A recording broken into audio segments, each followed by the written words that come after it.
Over the last few years, something interesting has been happening around the Great Lakes. People with small boats, sailboats, kayak, canoes, rowboats have been quietly pushing farther, staying out longer and testing themselves in ways that don't fit neatly into the traditional idea of racing or cruising. So today, instead of a single interview, we're bringing together three people who have each helped shape that movement in very different corners of the Great Lakes. They've created events that sit somewhere between expedition and race, events that challenge both sailors and paddlers just enough to reveal who they really are when things get uncomfortable.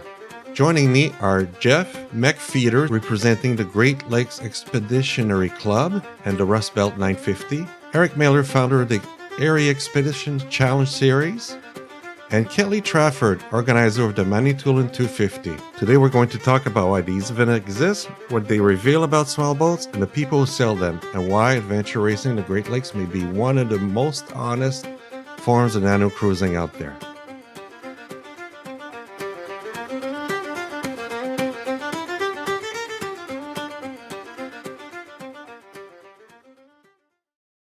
So to each of you, thank you for coming and joining. This is interesting. It's going to be fun.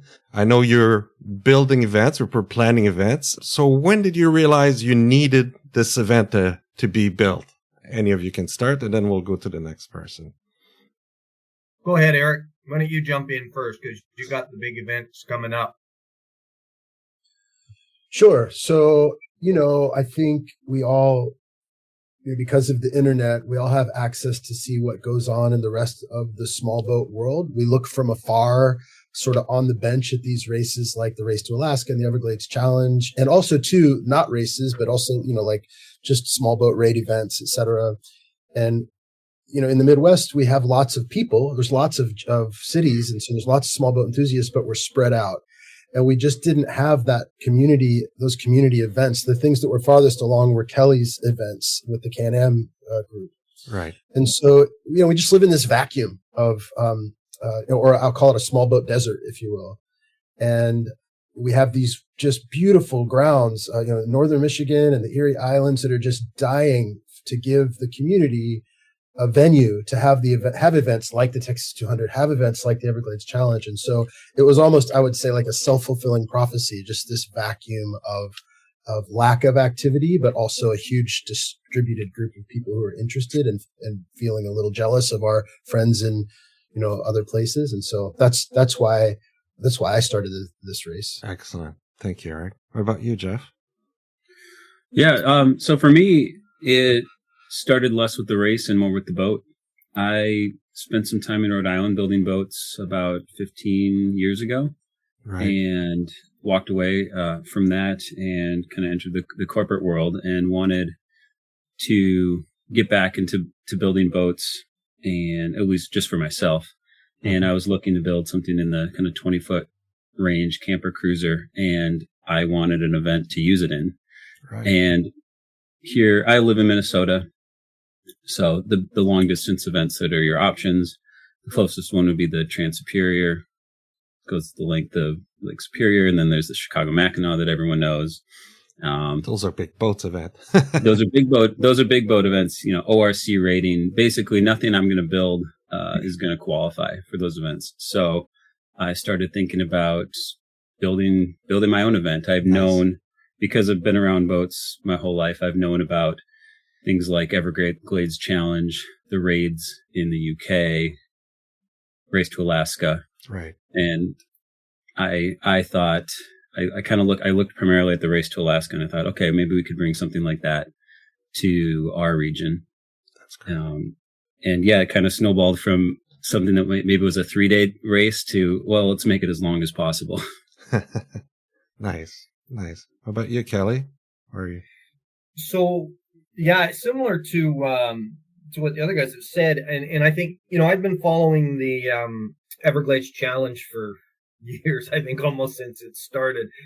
We all have. Yeah. And then the Texas 200, kind of spun off from that, and I at one point they actually had a water tribe event, and I think it was in Michigan, if I'm not mistaken. They did it a couple of times.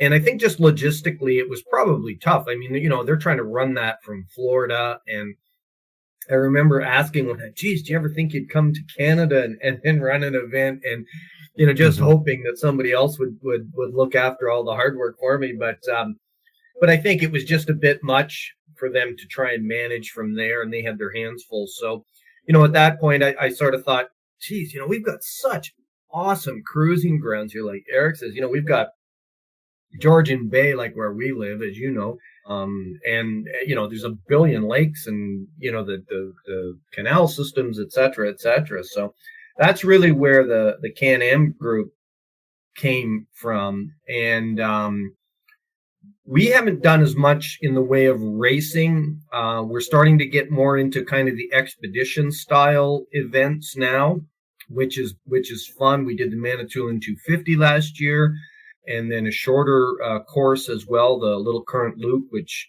happened at the same time.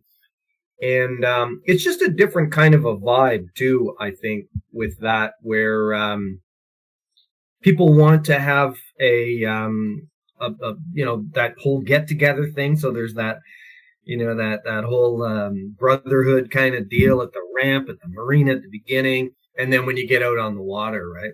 Right. So ours have kind of been more along the line of like a Texas 200 kind of a thing so far, where we go together, we stop at generally the same sort of checkpoints, unless we get separated by weather or something like that.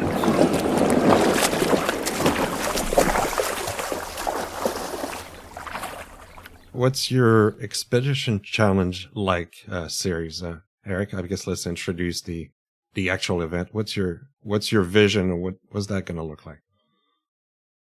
So, the EXC is, I'll start with how it's familiar and similar, right? It's a set of adventure races held on Lake Erie in the Western Erie Islands. And so like the Rust Belt 950 and the Manitoulin 250, it's human and wind powered only. At least I think that's the case. I don't want to speak for the other guys. Mostly smaller boats though. So it's more like the Everglades Challenge in the sense that it's not for keel boats or big racing one designs, that sort of thing. You got to be able to put the boat on the beach, although we won't be. Yeah, and you even have a portage class, I think, right? So. Yeah, that's right. And so that putting the boats on the beach is intended to just filter out all the people that show up with like their VX1s and a backpack. You know what I mean? Like that would crush everybody. So you got to be able to put it on the beach. It is different in a few ways, though. There's at least 4 ways that it's different. So I've told this story enough in email and conversations now that I've got it boiled down to basically 4 things that makes it different. Okay. The first, and I share this just to avoid confusion. It's not an in-person race today. The first in-person race will be held in September of 2027. Until then, It's anyone who wants to race can do so on their own, completely unsupported, pick a weekend whenever they want to go out, and they submit. So it's a virtual race. Oh, I see. And you submit your results online to an online leaderboard. I didn't invent that idea. I got it from a site called Fastest Known Paddle. Okay. I saw that. That was actually the moment where I said, you know what? I'm definitely doing this because now I don't have to organize a race for a while and I can have the time, so that was the inspiration. For the virtual races, the users must carry either a device or a mobile app that can produce a GPX or a KML file. And then that will be part of their submissions along with some different photos at the checkpoint. That's pretty neat. Definitely. Yeah. And then we'll just put them on a leaderboard. We'll look at the KML files to make sure that they followed the rules, right? That they weren't on the water, right, et cetera.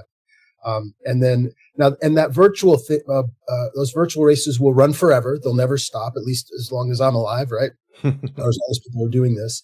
And then in September 2027, we'll have an annual in-person race. Right. That will be on the same course, or one of the courses, and follow the same rules, but it'll just be standalone standings, right? So that the 2027 event will be these standings. But in the meantime, people can keep coming out, in the middle of the summer or late fall or whatever when they want, and do the virtual races. Perfect. And get their results on the leaderboard. So that's nice. The first thing that's different. Yeah. How about you, Jeff? What's the Rust Belt 950? Tell us about that event. Somebody that doesn't know it. Yep. So when we set out to design the Rust Belt 950, we had our location. That was the Great Lakes. And we wanted to choose the longest possible distance that you could travel without portaging or going through a lock and dam. So theoretically, the furthest distance you can go on the lakes would be Duluth all the way to basically Montreal. However, you have to go through the Sioux locks there at Superior and Huron. Right. So what we chose was Chicago to Buffalo, New York. Oh, another thing you have to go through is the Welland Canal. It's a much more significant set of locks. Right. If you were to do the whole thing. No, I don't think they allow pleasure craft even on there. So yeah, that is a commercial. Oh, you could do the Niagara Falls if you're really crazy. We could do. Yeah, we thought. Yeah, just get a barrel. Get a barrel. It's been done. So yeah, Chicago to Buffalo. That's a pretty hefty race for small boat. Yeah, it's quite windy. I think it might be faster to bike it or walk it if you just took the land route. So you got to go all the way up over Michigan and then all the way down Michigan. So it turns out to be kind of the rum line is 900 to 950 miles. We called it 950 because when we were originally thinking about it, we were thinking about small boats and not allowing people to take the rum line. We were going to force a certain maximum distance offshore. Okay. So that's kind of how the name came about.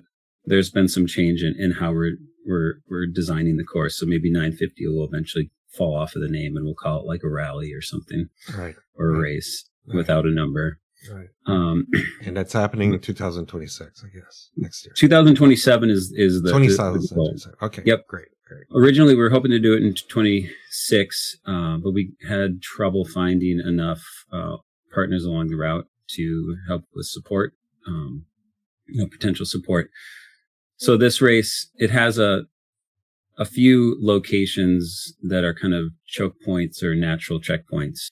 The St. Mary's and Detroit rivers are kind of the obvious ones. So, you probably need to have a forced stopping point at Port Huron, maybe not entering the river overnight.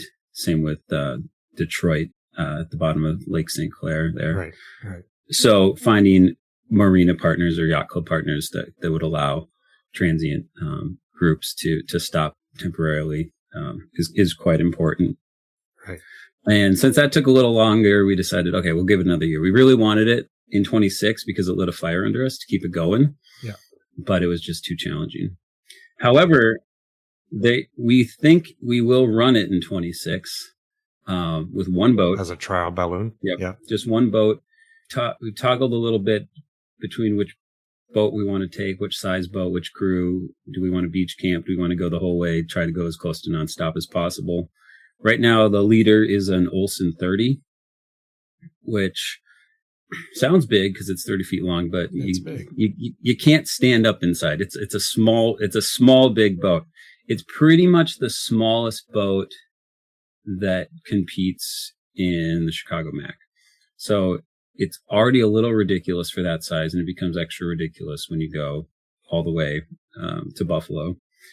And, it would be really fun to do it in something smaller, but the planning group we have right now, we just don't have a chunk of time. We need the speed of the 30-footer to do it. And what we're trying to do in this is two things. We're trying to learn the whole route.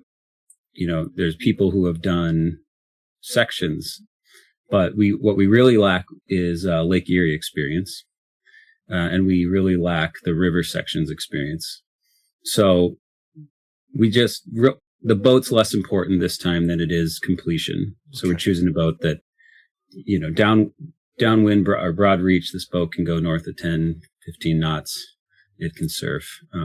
So as long as we're not beating the whole way, we can actually do it in under 3 weeks. Right. So is it still no auxiliary power, things like that? So yeah, that's an interesting one. We're definitely not going to have the Race to Alaska rules where you take your engine, take the bolts off. Yeah. At the bolt. That's their thing. Yeah. With the rivers and the shipping traffic near Detroit, yeah, it seems like an unreasonable request for people. Some of those channels are in the navigable sections are in the hundreds of feet wide. With big tankers going through. With 1,000-foot lake freighters. Yeah. Yep. Yeah. And, thankfully, the lake freighters are captained by, either, they're U.S. crews, or if they're international boats, they always have a U.S. pilot on them, at least from the U.S. side. I'm not sure how the Canadian regulations work. So they're familiar. Mm-hmm. It's not quite like out on the ocean where you have crews Mm-hmm. from all over the world, Mm-hmm. but it's a 1,000-foot boat. And Yeah. my father-in-law, who had a boat out in L.A. back in the day, he always said, and then we'd have to navigate between cargo ships going into Long Beach and San Pedro. And he said, it doesn't really matter. You follow the law of gross tonnage, and the big boat wins, even if you were right. Yeah. Yeah. So we're not going to do the no engines thing. And we haven't quite decided if, do we take that river section and we just say, whatever, that's an interlude, like throw your engine on, you have 8 hours, like do whatever you want? Or do we say still engine can't be used for any forward progress? That's where this summer we'll get a sense. Still needs to be determined. Interesting. Yeah, very interesting. I think that's great, Jeff. I feel like the no motors thing, like just motoring 950 miles. That's an accomplishment, right? Just like surviving on a boat is an accomplishment if you motored the whole distance. So I feel like maybe sometimes, I don't know, we focus too much on the no motor thing, right? Yeah. Obviously, we want to be purists, but we don't want to. In this case, this could be very dangerous. Yeah, we don't want to have competitive times of motoring versus not motoring. That's just ridiculous. It makes it not even valid anymore. Right. But I just think like for something as big, the RB 950 will be like 3-week month commitment end to end, right? Getting your new account, taking time off work, getting your boat back. I would think that would be long. So it's like, I finished it. I got to the moon. I climbed Mount Everest. Who cares if I used oxygen? That's right. Right. Good analogy. Right. Yeah. And that's the thing. It's that battle between the purist, perfect versus, enemy of good. Yeah.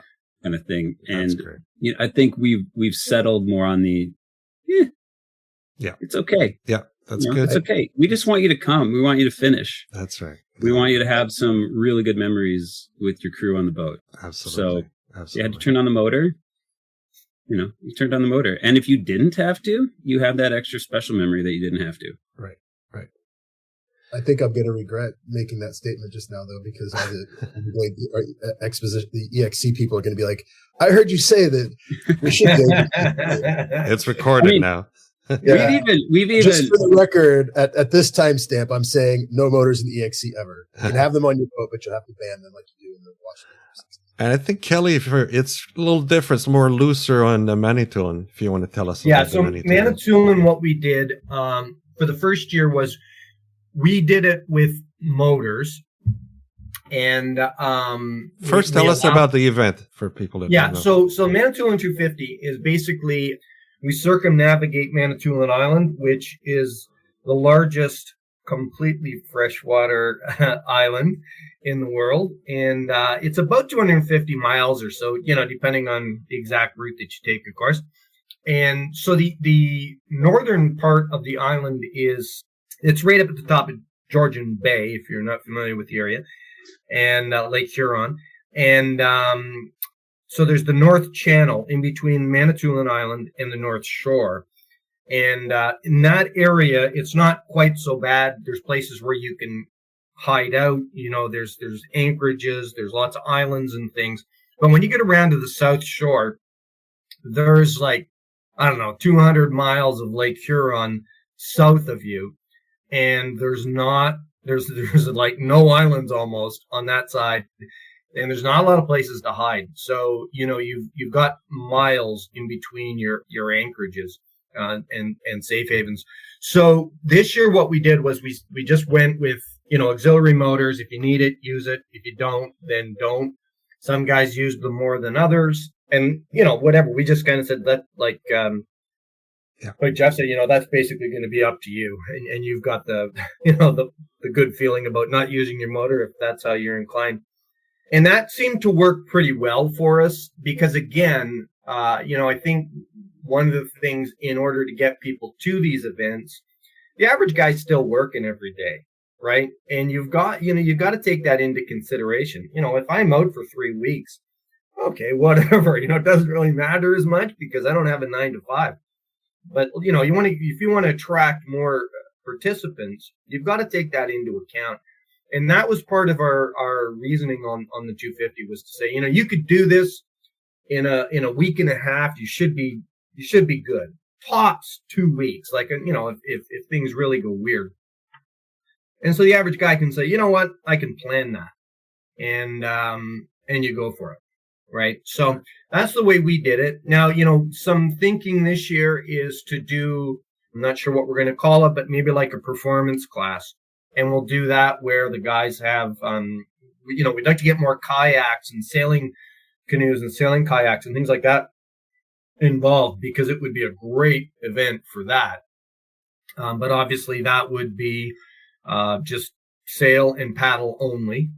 And, you could do it in a monohull sailboat as well if you wanted to. Take your oars and off you go. But you've got to be committed to the time, because it's not like you can just stop somewhere and head home. Like, once you're halfway around, like, there's not a lot of options. So that's the way that we've done that. We've got a new one this year called the Rito Raid, and that'll be happening in June. Right. That one will be no motors, and that's just going to be sail and oar is going to be the way we're going to go with that, just to try that type of a format out, and that one is more of a cottage lake with a side order of a few locks here and there, and that's going to be more of a traditional raid style of a thing, and it'll be shorter as well. So we want to kind of try out the concept of this one's going to be about a 3-day event. Again, so that we can get people coming out. They can come up from the States if they want. It's still fairly close to the border. And people, the American guys could come up, and you don't have to take a week off work or whatever. Maybe an extra long weekend kind of thing would cover it for you, right? So nice. Yeah. So that there's a mixture of competition or just personal challenges. Mostly with this one, I think it's going to be the personal challenge thing, but you know what's going to happen, right? We're going to get on the water, and the guys are going to just start paddling like crazy. And, whenever there's more than one boat, it's always a little bit of a race. Yeah. But it'll be fun, because I think the idea is Justin, he is one of our active Can-Am members. He's set up the course for this one. Now, he's done a couple of Everglades challenges. I think he's done 3 of them. So he's pretty well versed in this sort of thing. And we're going to have it where we set off from the one point. We're going to have another checkpoint where everybody's going to meet. We're going to camp out the next, that night, head out from there the next day. I think we've got one lock when we're going up and another lock when we're coming back. And, we'll have a different campsite on the way back, and then we'll all meet at the ramp at the end.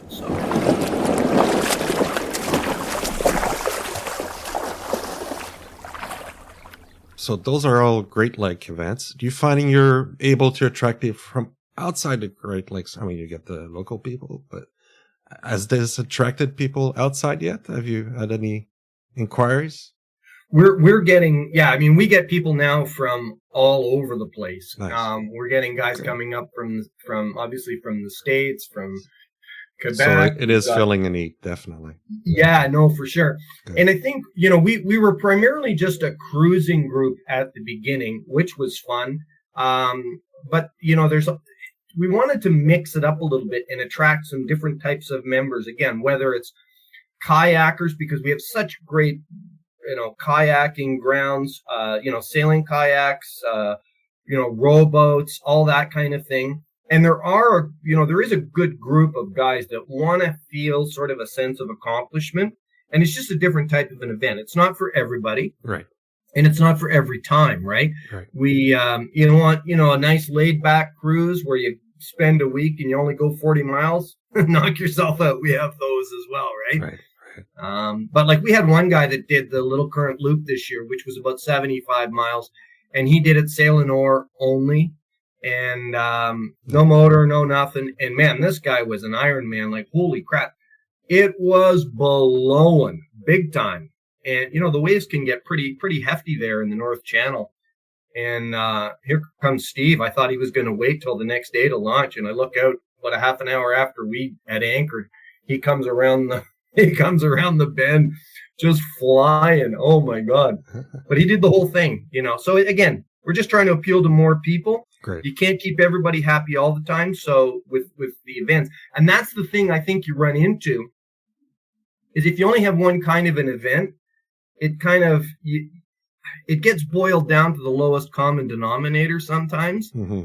Everybody's got all these different boats. Mm-hmm. And so, you got some guy with a 20-foot performance dinghy and you got another guy with a mirror dinghy or something, and you're trying to include everybody. Well, Yeah, you've got to go in with the right expectation as a participant as well, right? Right. Thank you. Eric, what about you? What are your participants like, and what's the variety you're looking at? What's your target market, really? Yeah. So keeping in mind that, I just started the website about a few weeks ago in the Facebook group, and it's winter, obviously, here in the Great Lakes. Most of the draw right now is online. Right. We're seeing a lot of people join the Facebook group from all over, right? Because they're just interested. It's a digital community. Even if they, just like we watch them from afar, they're going to be watching us from afar. Correct. Right? Correct. I guess I can say though, from, our experience with Raid Erie, it's Midwest, but also like North Carolina. We saw some people come from the Chesapeake. We saw people from Colorado. So people come from pretty far. But mostly in and around the states that touch Erie, I would say would be like the 80-20 rule, 80% of them coming from those adjacent areas. And that's what I would expect for the race. Although I think if the race gets traction and visibility, we'll see more people interested in the races than in the raids, which is fine. Mm-hmm. And we'll see people come from far. And I think this is for all the races. And we'll see people come from farther to participate in them because there are so few of them. Right. Yeah. Agreed. Right. Yep. What about you, Jeff?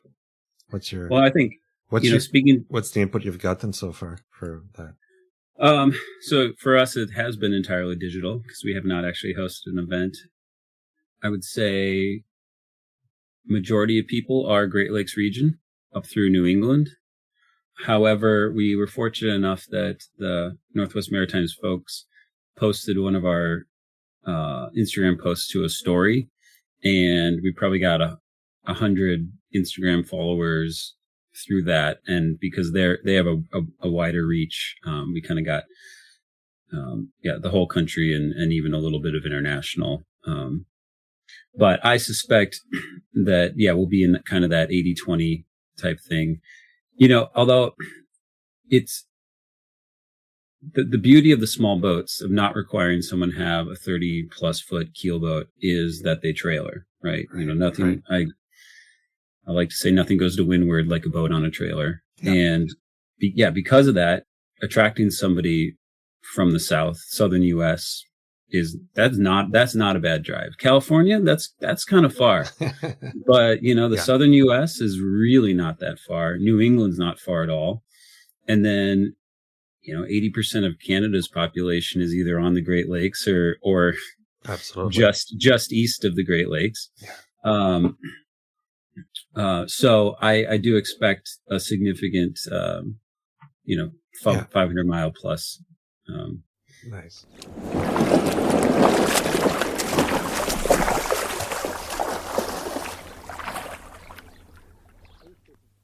Do the Great Lakes shape people and thinking it's safer because it's inland? And what are people?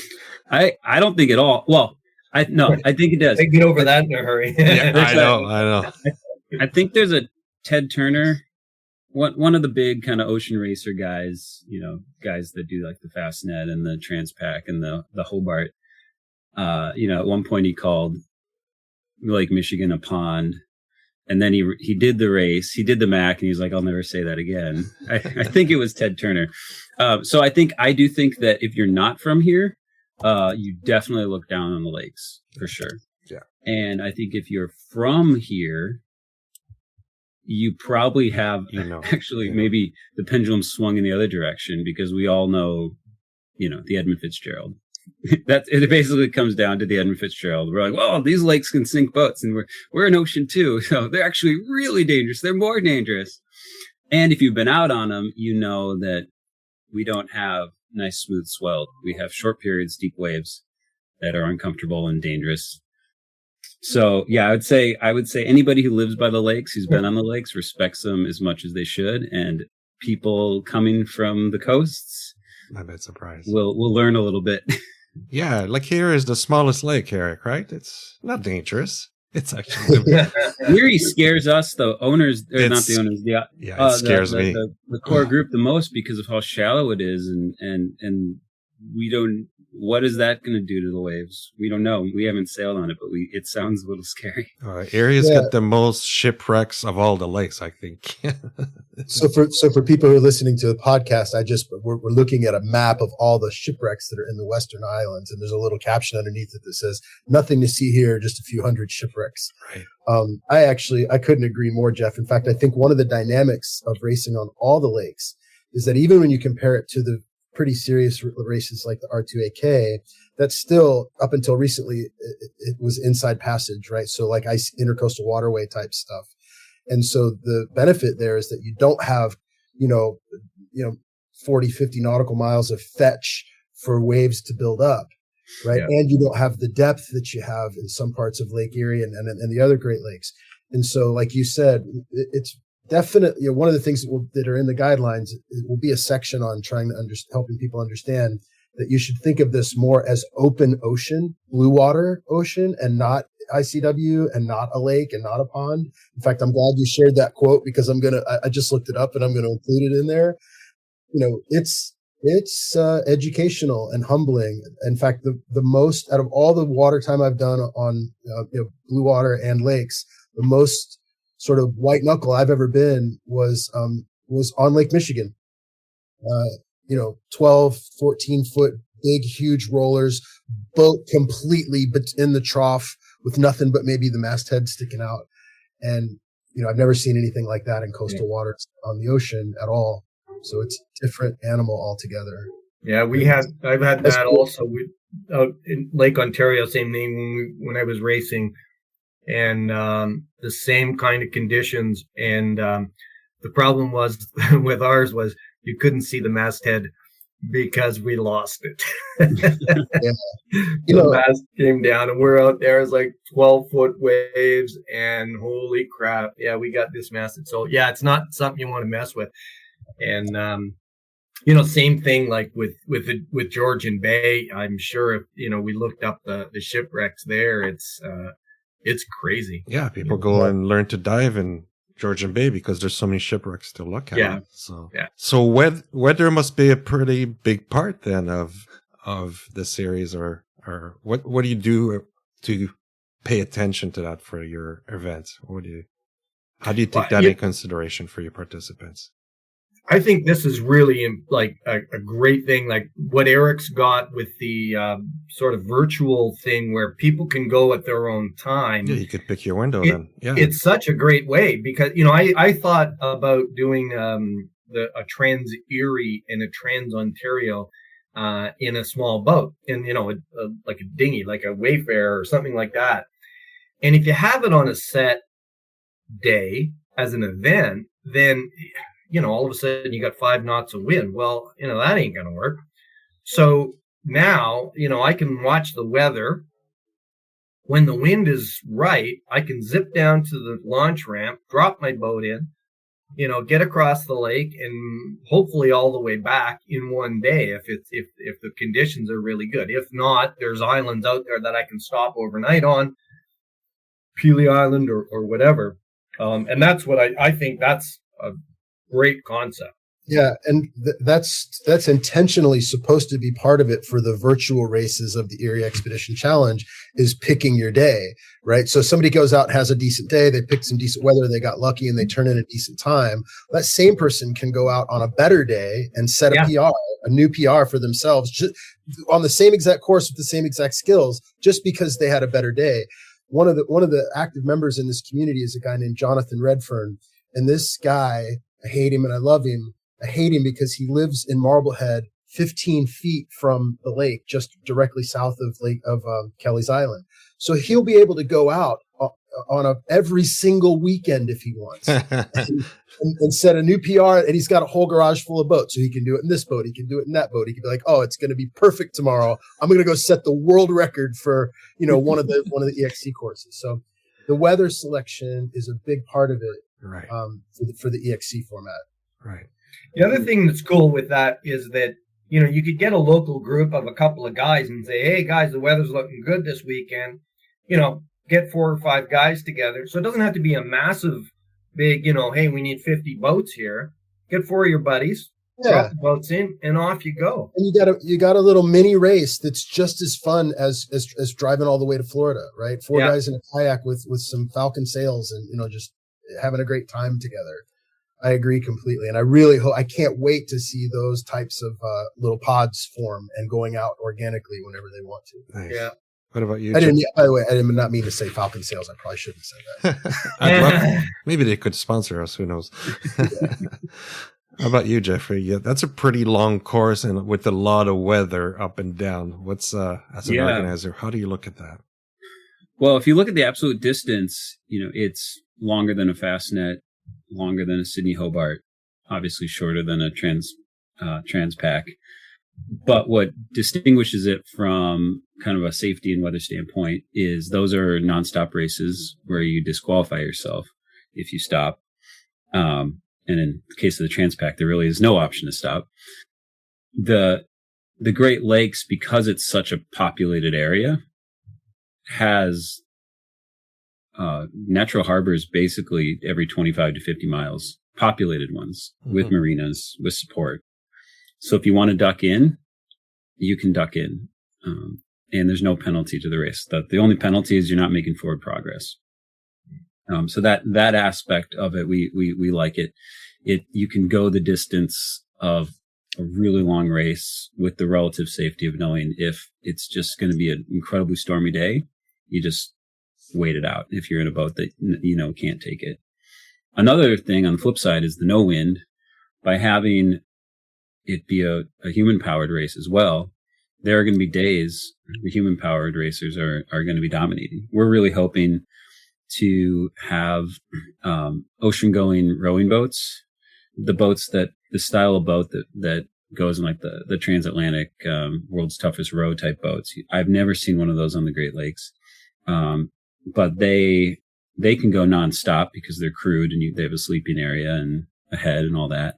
And there might be days where they're just dominating the race because the rest of the fleet, you might be in a 40-foot sailboat, but you're just bobbing. And that's kind of an equalizer in a way. I've told people before, I really hope that on the tracker, there's a day where we have somebody, enters the race on a TP52, some ridiculously, fast sailboat. But for a whole day, the leader is somebody on a 4-person ocean rowboat. And yeah, I love that. So another thing about the route, it goes north, south, east, west. The only route it doesn't really go west, but it goes north, south, and east. It doesn't really go west much. Yeah. It doesn't really go west. You go a little bit southwest, on the rivers. So even if you had just average prevailing winds the whole time, you got multiple points of sail, unlike some of these races that are almost all downwind. And because, our weather systems are cyclonic, in every week you have winds from all 4 points. So you'll have people beating the weather. You'll have people running. You'll have people on broad reaches. It's just a wide variety of weather. There's going to be beautiful days and there's going to be thunderstorms that roll through. They'll be, these thunderstorms can be dangerous, but they're typically short, a really violent half hour. And then, the birds are chirping again. Exactly. So lots of variety. Nice. Eric, you have something to add? I just had a question for Jeff as I'm thinking about your race and you're talking about the distances. I wonder if there will be a contingent of like those ocean boat racers and maybe some folks that are training for the Transat or Transpac or whatever who want to use the RB950 as a training ground in a little bit, safer route where they can duck in, but try to simulate their planned route because those are seasonal and dated, but they can go up twice a year and do that if they're training for something serious. And they could do the RB, what would it be, 1900 to get their boat back. Oh. Right? They can get a full 1900, which is half of a Transat, right? Like, yeah, we'll see if will the Ocean Globe or the Golden Globe allow it to count towards the 1,000 miles offshore or whatever they require. Yeah, exactly. Yeah. But if I were one of those teams, I definitely would say, hey, let's go up and do the RB 950 as a training run. Stay on the boat, try to be as disciplined as we can about staying on the boat. Mm-hmm. Don't and then I don't know. I just think you'll see a lot of that, and you might be able to promote it like that too. Yeah, and it's interesting you mentioned kind of sailboats. I have had that idea, but it was more on the rowboat side. There's these kind of like a one brand of boat might be like a company called Rannoch out of the UK, where these teams are training to do things like transatlantic, but they don't live on the coasts. I actually think there is an Ohio group of guys that was doing some fundraising for one of these world's toughest rows type things, and being able to use the Great Lakes as a stepping stone. Can we go as a crew 5 days straight? Because if you can go 5 days straight, you can probably go 15 days straight. Mm-hmm. But if on day 2 you fall apart as a crew, that at least you're not falling apart as a crew 200 miles offshore. You're probably actually 15 miles from a place where you can go in. You can just throw the person you're mad at overboard. Yeah. Get them to swim to shore. Yeah. And we have a lot of Coast Guard stations. There's a relative safety to the lakes in the form of proximity. I will never call the lake safe, but there's something that you don't have when you're in international waters and outside a helicopter range. Yeah. And you're relying on a ship. Basically, the lakes are always within helicopter range if there's decent weather. Right. That's a good point about safety and that. What about, do you engage Coast Guard? Do you let them know actively that there's those events going on? I don't know, Kelly, on your side? We haven't yet. Okay. For ours, for the 250. Last year was the first year for the 250, but yeah, I think if it gets big, last year we had about a dozen people in total, and that was split between the short course and the long course. So it was, more of a cruising kind of a thing. But if this was to build into something larger, then we would let the Coast Guard know, look, here's what's happening. Proactively. Just kind of keep an eye on things. Where we sail a lot out of Georgian Bay, there's a Coast Guard station not too far away, and those guys are awesome. Like, a couple of our friends have used their services, shall we say, just for a medical emergency. A guy had one time. Fabulous people. Yeah. Eric, you have Coast Guard and probably borders, as you showed on your map, borders and international borders to deal with. How do you approach that with participants? With a passport. That's right. With a passport and go through the Make sure you rules. have your passport Yeah. So while it is possible to complete some of the series, some of the courses without a passport, and I won't go into those details, it is generally a good idea because they will all go through both Canadian and American waters to just carry the passport anyway. You never know when you might have an emergency and need to land or need medical assistance at Pelee Island or whatever, regardless of your best laid plans, right? Yeah. But generally, the CBSA has done such a great job of making it easy. They actually have what are called marine self-reporting centers. There's two of them on Pelee Island, one at West Dock, one at the north end, and then there's another one at Sturgeon Creek. And so you can literally just make a phone call, read them your passport, answer a couple questions, just like you were standing there. And so they just make it really easy for Americans to do that. And it takes, you can do it while you're in your boat approaching the dock. It doesn't add any time to your route. So we will make sure that participants are educated on that. That'll be in the rules for the EXC. Now for the scheduled event, I've actually already started coordinating with their international. It's the same people that run the Windsor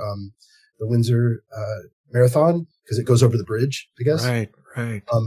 I'm already coordinating with the CBSA International Events Office to try to ease the pain for the, 'cause we don't want the scheduled event competitors to have to do that, but they may end up having to do it, and it's not a big deal. Right.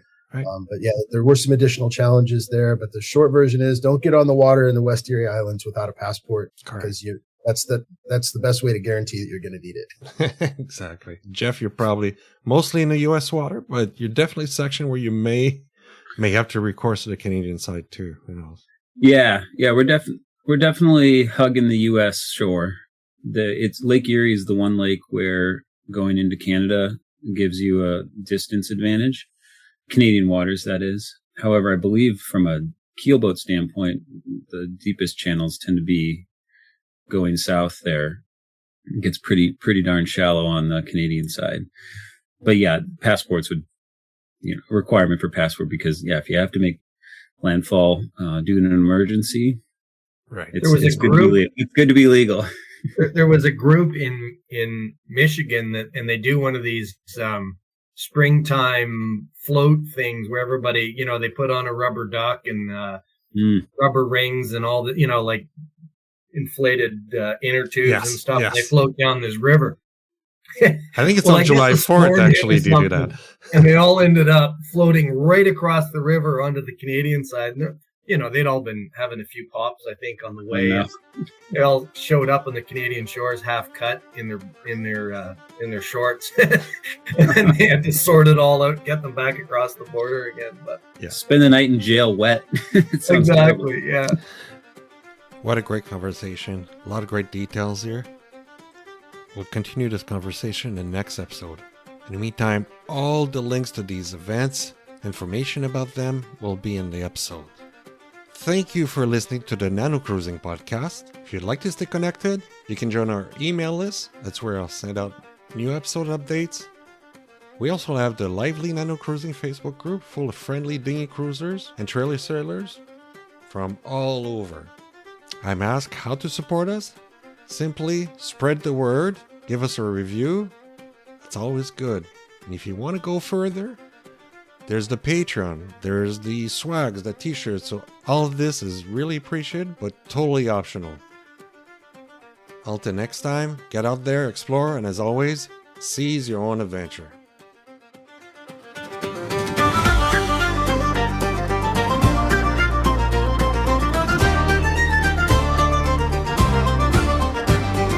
No inches humming, no engine roar, just a little boat and an open shore. Canvas snapping, the kettle's on. World feels big when the boat feels small. We don't need much, just wind and tide, a chart, a compass, and time to ride. Nano cruising, small boats, big seas, long jack dawn. Go where you please, trailer down, mast goes up, freedom fits in a coffee cup. Nano cruising, cast off the rules, if there's sunlight in the smallest holes.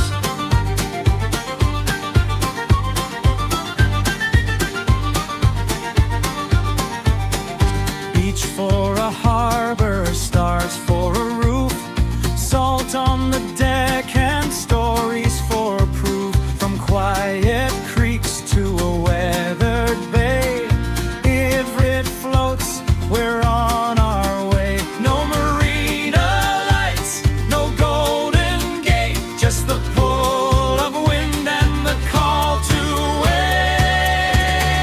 Nano horizon, small boats, big seas, oars and sails, and blistered knees, simple gear, honest miles, every nod earned every smile.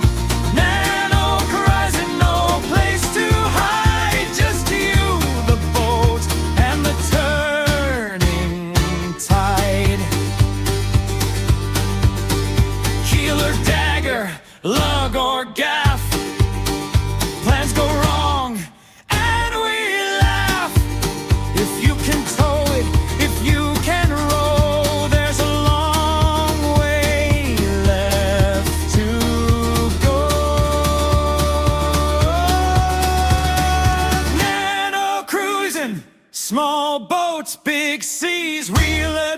adventure. No guarantees if you've dreamed it, if you dare.